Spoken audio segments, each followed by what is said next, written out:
அப்புறம் இந்த 28 ஸ்டார் இந்த நம்பர்ஸ் நான் போடலை. ஆக்சுவலாக யாரோ நெட்டில் போட்டிருந்தாங்க. சும்மா சர்ச் பண்ணி பார்க்கும்போது இது வந்திருந்தது. யாரோ ஒருத்தர் மெனக்கட்ட உட்காந்து எத்தனை ஸ்டார்ஸ்னு எண்ணி 28ன்னு போட்டிருக்காரு.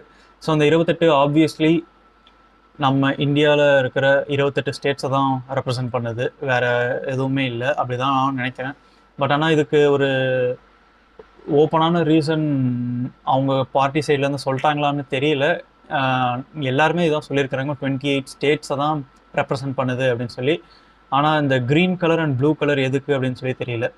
ஆனால் அப்புறம் மெயினாக இந்த 5 ஸ்டார்ஸ் எதுக்கு அப்படின்னு பார்த்தீங்கன்னா, இங்கே தான் மேட்ரே. நிறைய பேர் நிறைய சொல்லியிருந்தாங்க, சவுத் இந்தியாவை ரெப்ரசன்ட் பண்ணுது, தமிழ்நாடு, தெலுங்கானா இந்த மாதிரி ஏதோ 5 ஸ்டேட்ஸை ரெப்ரசன்ட் பண்ணுது அப்படிலாம் சொல்லியிருந்தாங்க. ஆக்சுவலாக அப்படி 5 ஸ்டேட்ஸே ரெப்ரசன்ட் பண்ணுற மாதிரி இருந்ததுன்னா விஜய் வந்துட்டு தமிழக வெற்றி கழகம்னு வச்சுருக்க மாட்டார், தென்னிந்திய வெற்றி கழகம்னு வச்சுருப்பார். ஆனால் அவர் வந்துட்டு ஃபோக்கஸ்டாக தமிழக